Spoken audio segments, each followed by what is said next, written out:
Bonjour, je m'appelle Laura, j'ai 20 ans et je suis étudiante en deuxième année en école d'infirmière. Première question, le risque d'addiction médicamenteuse vous semble-t-il suffisamment considéré aujourd'hui? Alors, je sais pas vraiment si le risque d'addiction médicamenteuse est suffisamment considéré ou si simplement il ne s'agit pas d'une priorité. Finalement, quand on débute un traitement antalgique, le but premier est de soulager la douleur et on se pose pas forcément la question des effets secondaires sur le long terme, donc l'addiction. Pouvez-vous s'il vous plaît rappeler ce qu'est un antalgique? Un antalgique, c'est un médicament qui a une visée, antidouleur, donc qui s'attaque selon le palier du médicament, soit au centre de la douleur, soit, à la zone douloureuse. En tant qu'étudiante, à quel point êtes-vous renseignée sur l'addiction médicamenteuse? Finalement, le risque d'addiction médicamenteuse, à mon échelle en tout cas, est très peu vu en cours. On aborde le problème de l'addiction médicamenteuse dans la façon dont on va le traiter, en milieu hospitalier, donc notamment avec la méthadone, mais c'est pas quelque chose dont on va, apprendre la prévention. Par exemple, quand on va accueillir un patient, on va systématiquement poser la question de la consommation de tabac ou d'alcool.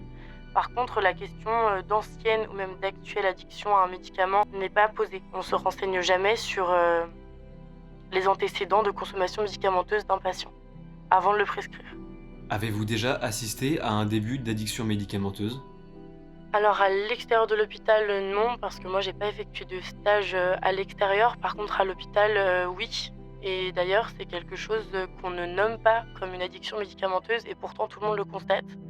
On va souvent remarquer au début de la prescription d'un médicament à risque, addictif, une certaine accoutumance qui va commencer à s'installer et très rapidement le patient réclame la dose sans parler du besoin même qui est de soulager la douleur. Souvent, on commence à constater l'addiction médicamenteuse, lorsque le patient réclame le médicament dès l'entrée dans la chambre. C'est parfois arrivé, dès le matin, d'ouvrir la porte de la chambre du patient, de faire le réveil et la première demande du patient, c'est le médicament. Son attention est centrée dessus et d'ailleurs, on n'arrive en général pas à communiquer avant qu'il ait pu avoir son traitement. Quel type de médicament peut rendre facilement addict dans un hôpital?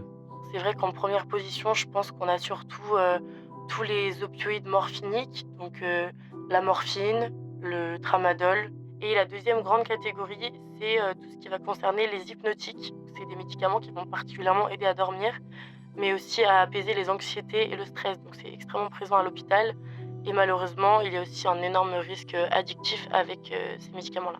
Est-ce qu'on peut dire que l'addiction médicamenteuse est un tabou dans le milieu hospitalier? Alors c'est une très bonne question. On a, je pense, pour beaucoup d'entre nous, constaté, le tabou, comme vous le dites très bien, de l'addiction médicamenteuse dans le milieu hospitalier. Première chose, déjà, on ne parle que très rarement d'addiction médicamenteuse dans un service.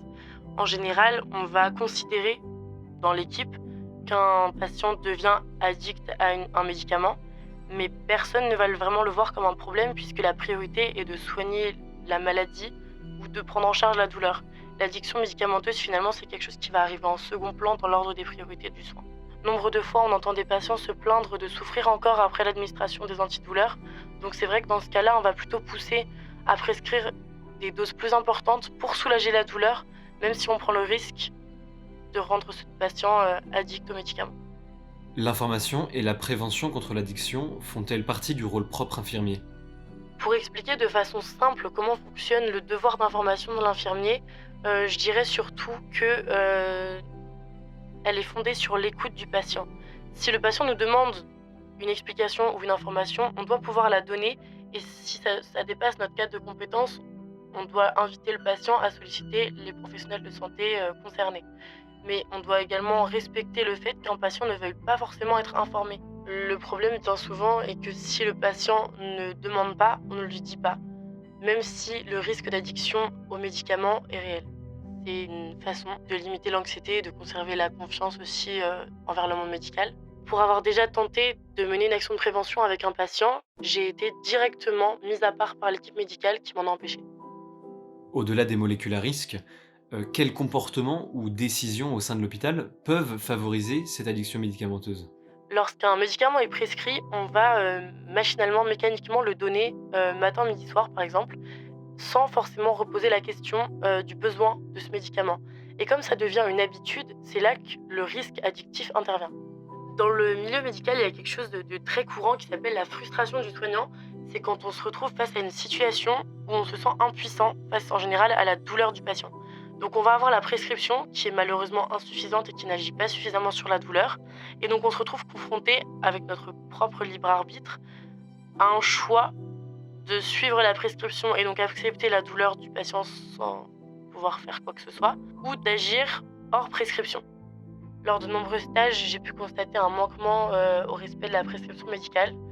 Le matin, quand je préparais mon dosage, donc par exemple de morphine, je le programmais pour qu'il s'écoule sur 12 heures et quand je faisais mon tour de surveillance 6 heures plus tard, parfois la dose entière avait été écoulée. Donc on comprend que l'infirmière de service avait pu accélérer le dosage, mais évidemment, il s'agit toujours d'un geste effectué à l'avantage du patient pour soulager la douleur. Comme je l'ai dit précédemment, les dosages prescrits par les médecins ne sont souvent pas suffisants pour soulager pleinement la douleur en milieu hospitalier. Alors évidemment, je me répète, à chaque fois qu'on réalise ce genre de geste, c'est toujours dans l'urgence de soulager la douleur, c'est toujours dans l'intérêt premier du patient. Et c'est vrai qu'on minimise le risque d'addiction médicamenteuse derrière pour favoriser cette prise en charge de la douleur. Quels sont les droits du patient vis-à-vis de leur prescription? Alors même s'ils sont méconnus, les patients ont énormément de droits vis-à-vis de leur prise en charge et notamment de leur prescription. Ils ont complètement le droit de refuser un soin, sauf cadre psychiatrique particulier. Un patient peut toujours refuser un traitement et il n'a même pas besoin de se justifier pour cela. Mais malheureusement, ça c'est assez méconnu. On est souvent confronté à l'autorité de la blouse blanche qui va imposer l'obéissance au corps médical. Donc en général, quand un médicament est prescrit, on le prend et on se pose pas de questions.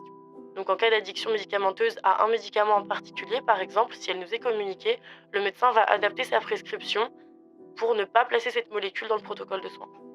Lors de mes discussions avec certaines personnes addictes, j'ai à plusieurs reprises vu des ordonnances contenant la molécule qui présentait un danger pour le patient, même avec le signalement du risque auprès du médecin.